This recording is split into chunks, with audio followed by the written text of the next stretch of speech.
Sarah Beckstrom of West Virginia, one of the guardsmen that we're talking about, highly respected, young, magnificent person.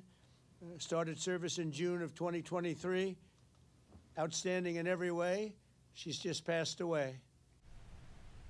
We begin at 6 with a heartbreaking update from the White House. President Trump says Sarah Beckstrom, one of the 2 National Guard members ambushed and shot in D.C. on Wednesday, has died. Thank you for joining me on this Friday morning in Washington. I'm Victoria Sanchez. While you were sleeping, President Trump made a big announcement vowing to permanently pause migration from all third world countries.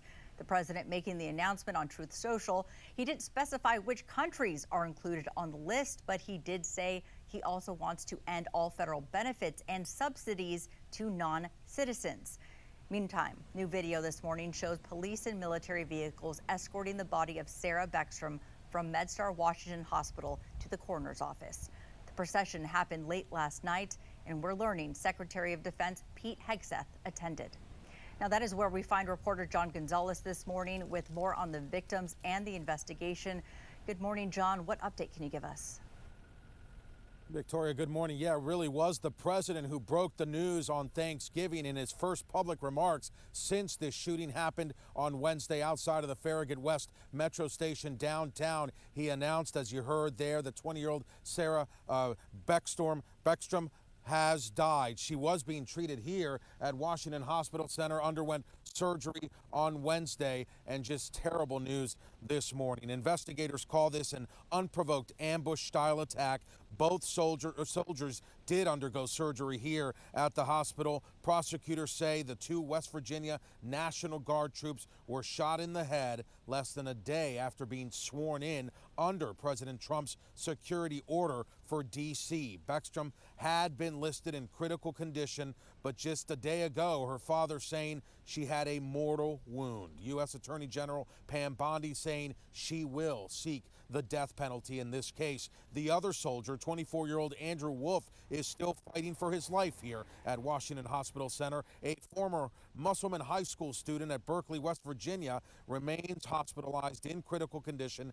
He is being honored by many online in a sense of belonging in that tight-knit community, many writing, once an Appleman, always an Appleman. These guardsmen and all who are here to protect the district are the line that separates a civilized society from a barbaric one. They are the ones who stand for law and order. This was not just an attack. It was a direct challenge to law and order in our nation's capital. And the individual will be made fully accountable.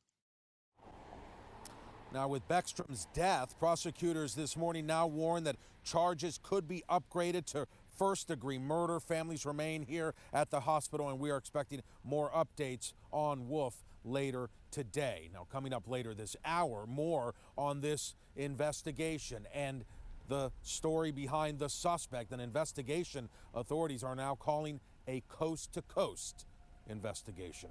Reporting live, John Gonzalez, 7 News. John, thank you for that update. This morning, we are learning more about the suspected shooter. U.S. Attorney for D.C. Jeanine Pirro says the 29-year-old Afghan national entered the United States in 2021 under Operation Allies Welcome. This was an effort coordinated by the U.S. Department of Homeland Security to support Afghan resettlement in the U.S. during the Biden administration.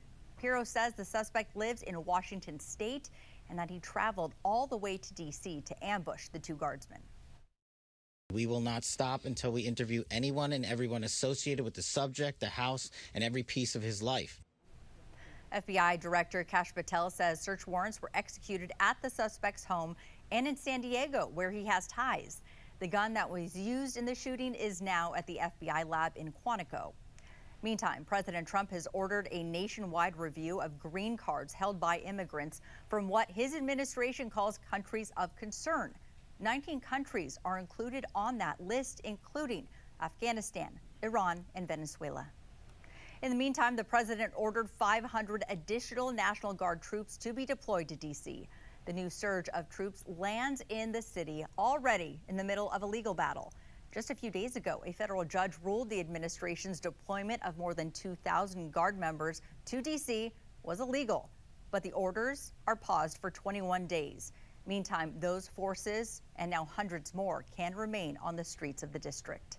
The District of Columbia National Guard, this task force, is more committed this morning to the president's directive to make D.C. safe and beautiful. Our resolve will be tested. It is being tested, but make no mistake, each and every one of these soldiers and airmen will meet and exceed the expectation that we have for them. As far as the federal ruling to get the National Guard out of D.C., the Trump administration has until December 11th to appeal the judge's decision. Our coverage continues in the next half hour. In the meantime, you could scan the QR code on your screen. That will take you to the homepage of WJLA.com, where our digital team is continuing to work to keep you updated. Now to a heartbreaking update on that ambush on the National Guard near the White House on Thanksgiving Eve. President Trump confirming last night Sarah Beckstrom, one of the 2 National Guard members shot in D.C. on Wednesday, has died. The 20-year-old was there as part of the president's crime control mission in the district. The president says the other Guard member shot, 24-year-old Andrew Wolfe, is still fighting for his life. The 2 West Virginia National Guard soldiers were shot less than a day after being sworn in. Their orders were set to expire on Sunday, but the West Virginia National Guard says they volunteers to stay on extended orders. Meantime, while you were sleeping, President Trump making a big announcement vowing to permanently pause migration from all third world countries. The president making the announcement last night on Truth Social. He did not specify which countries are included on the list, but he did say he wants to end all federal benefits and subsidies to non-U.S. citizens.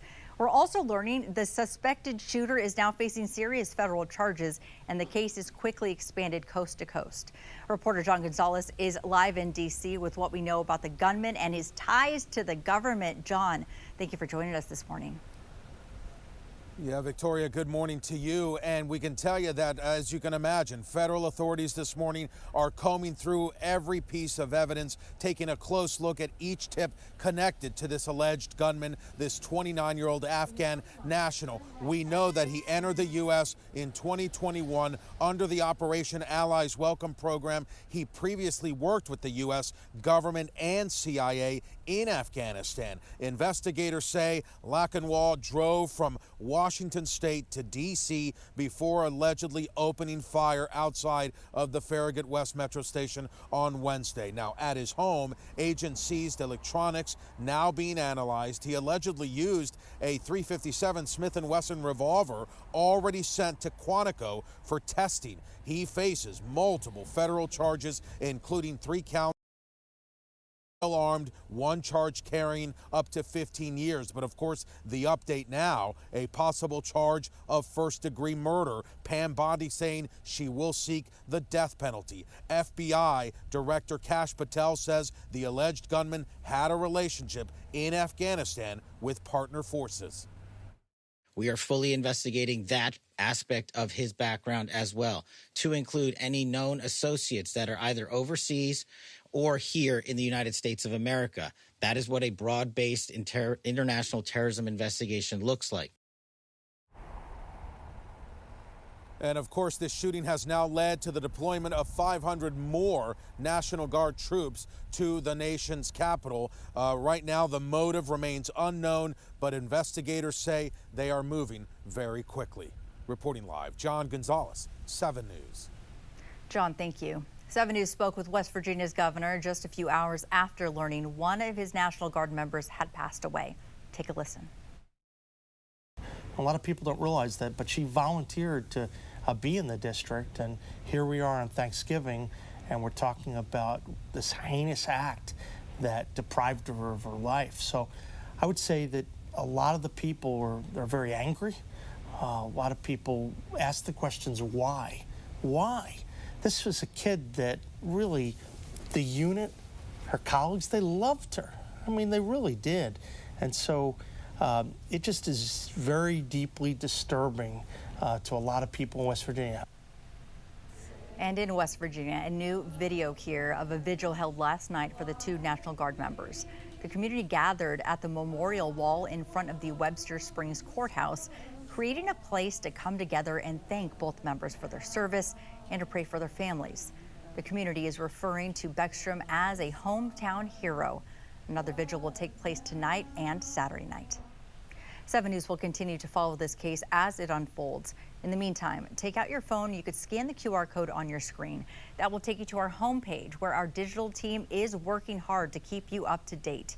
You can also download our free 7 News app to get new information sent directly to your phone.